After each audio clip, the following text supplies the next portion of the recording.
សូមស្វាគមន៍មកកាន់កោ Single ថ្ងៃនេះកោ Single នឹងនាំយកមេរៀនពិសេសមួយតាក់ទងជាមួយនឹងការបញ្ចេញសំឡេងសឹងទៅចែកជូនដល់អ្នកទាំងអស់គ្នាផងដែរបាទនៅក្នុងភាសាចិនបាទ Pin In យើងមិនមែនគ្រាន់តែយកព្យញ្ញជាអ្នកបូកជាមួយនឹងស្រៈហើយយើងធ្វើការអានបានទេបាទយើងធ្វើការអានបានប៉ុន្តែអត់ទាន់គ្រប់ជ្រុងជ្រោយ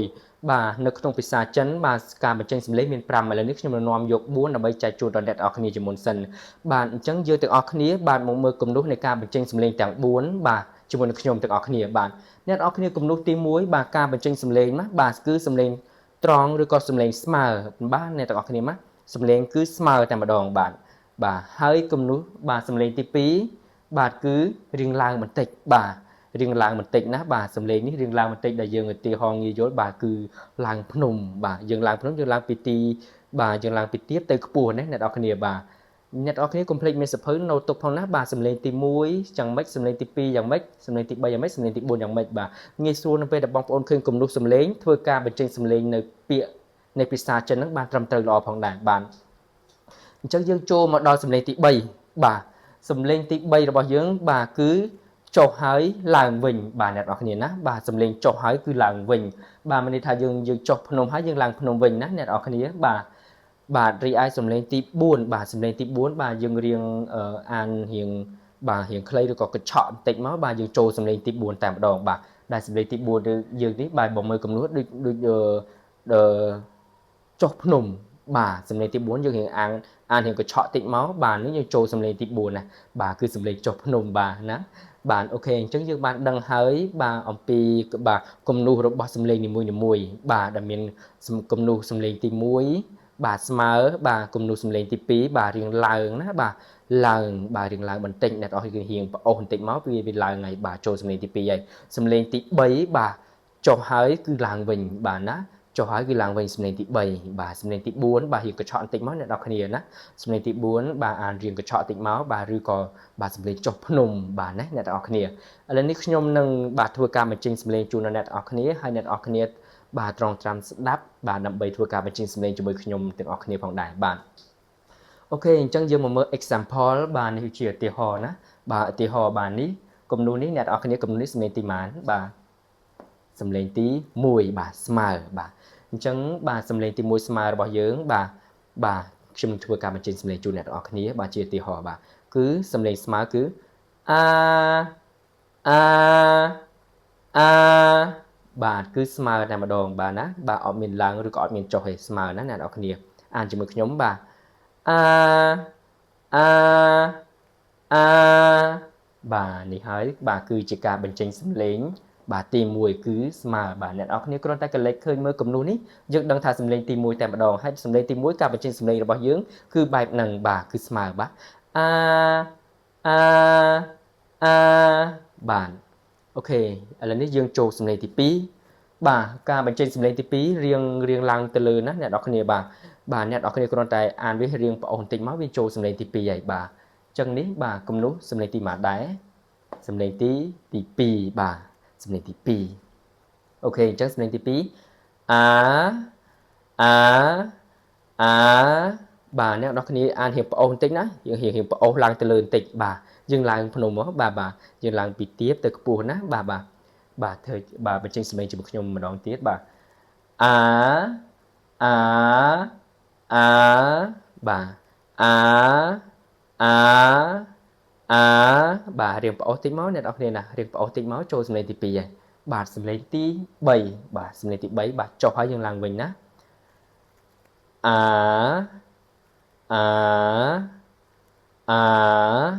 បាទសំឡេងបាទយើងចុះភ្នំហើយយើងឡើងភ្នំវិញណាបាទអ្នកនរគ្នាបាទបញ្ចេញសំឡេងជាមួយខ្ញុំម្ដងទៀតបាទសំឡេងទី3បាទ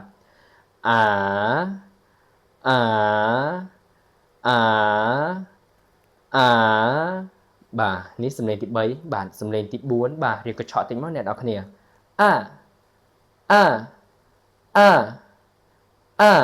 បាទរៀងកញ្ឆក់ចុះក្រោមណាបាទបាទនេះគឺសំឡេងទី4បាទអូខេឥឡូវនេះខ្ញុំក៏មានពាក្យខ្លះបាទដើម្បីចែកជូនជាឧទាហរណ៍ជូនដល់អ្នកនរគ្នាងាយស្រួលយល់ផងដែរបាទដែលពាក្យទី1របស់យើងគឺប៉ា ប៉ានេះបាទមានន័យថាលេខ8ណាបាទអញ្ចឹងយើងមានព្យញ្ជនៈហើយនឹងស្រៈអ្វីខ្លះបាទប្រកបជាមួយខ្ញុំទាំងអស់គ្នាបាទក្នុងមេរៀននេះល្អមែនទែនបាទតកតងជាមួយនឹងការបញ្ចេញសំឡេងហើយជាមួយនឹងការប្រកបបាទដើម្បីឲ្យអ្នកទាំងអស់គ្នាងាយស្រួលក្នុងការបញ្ចេញសំឡេងបានត្រឹមត្រូវផងដែរបាទអញ្ចឹងនេះគឺព្យញ្ជនៈអ្វីបាទព្យញ្ជនៈប៉បាទបូកជាមួយនឹងស្រៈអ្វីដែរអ្នកទាំងអស់គ្នាស្រៈអាបាទអញ្ចឹងប៉អាប៉ាបាទសំឡេងទី1ស្មើណាប៉ាបាទអញ្ចឹងនៅពេលដែលអ្នកនរគ្នាឃើញបាទអក្សរចិនបែបនេះគឺយើងបាទចំណាំទាំង Ping Ing ចំណាំទាំងសំឡេងណាទើបធ្វើឲ្យការបញ្ចេញសំឡេងរបស់យើងបានត្រឹមត្រូវបាទបើសិនជាអ្នកទាំងអស់គ្នាអានខុសសំឡេងនោះនឹងចូលទៅនៃពាក្យផ្សេងមួយទៀតជាមិនខានបាទអូខេអញ្ចឹងបាទពាក្យជាបន្តគឺតាបាទតានេះមានន័យថាធំបាទអញ្ចឹងបាទតានេះយើងមានព្យញ្ជនៈទៅបូកជាមួយនឹងស្រៈអាទៅអាតាសំឡេងទី4តាបាទអានរៀបកញ្ឆក់តិចមកអ្នកនរគ្នាណាសំឡេងចុះភ្នំមកសំឡេងទី4បាទអញ្ចឹងបាទតានេះមានន័យថាធំបាទអូខេយើងចូលជាមួយនឹងពាក្យបន្តបាទពាក្យបន្តនេះបាទអ្នកនរគ្នាបាទនេះឃើញទេព្យញ្ជនៈអ្វីខ្លះបាទយើងមានព្យញ្ជនៈម៉បូកជាមួយនឹងស្រៈអ៊ីម៉អ៊ីមី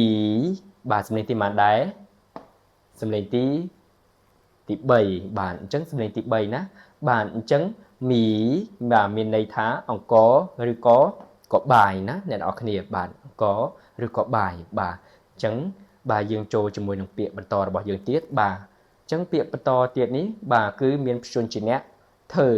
បូកជាមួយនឹងស្រៈអៀនធ្វើអៀនធាន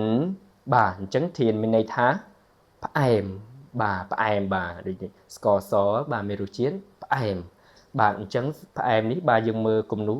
បាទគំនូសំឡេងទីប៉ុន្មានបាទសំឡេងទី2បាទអូខេអញ្ចឹងសំឡេងទី2យើងអានរៀងប្អូសណាអ្នកនរគ្នាអានប្អូសទៅចេញសំឡេងទី2បងបាទធានបាទអញ្ចឹងពាក្យធាននេះមានន័យថាផ្អែមបាទអូខេអញ្ចឹងអរគុណអ្នកទាំងអស់គ្នាជាមួយនឹងការបាទខិតខំបាទត្រង់ត្រាប់រៀនជាមួយនឹងការមេរៀនពាក់ព័ន្ធជាមួយនឹងការបញ្ចេញសំឡេងរបស់យើងសឹងតែវបាទហើយជាមួយនឹងការប្រកបផងដែរបាទអូខេអញ្ចឹងមេរៀនរបស់យើងថ្ងៃនេះបានមកដល់ទីបញ្ចប់ហើយបាទអ្នកទាំងអស់គ្នាបាទសូមជួយ Subscribe Like Comment បាទនិងចុចរូបកណ្ដឹងដើម្បីបានវីដេអូបាទខ្លីៗមេរៀនល្អៗចែកជូនដល់អ្នកទាំងអស់គ្នាផងដែរបាទអ្នកទាំងអស់គ្នាមានចម្ងល់អីអាច Comment ណាបាទអាច comment នៅក្នុងcomment ដាក់នៅក្នុង comment ខាងក្រោមទៅខ្ញុំនឹងជួយអ្នកទាំងអស់គ្នាតាមវ័យដែលខ្ញុំជួយទៅបានបាទអូខេបាយបាយជួបគ្នានៅវីដេអូក្រោយផងដែរបាយបាយ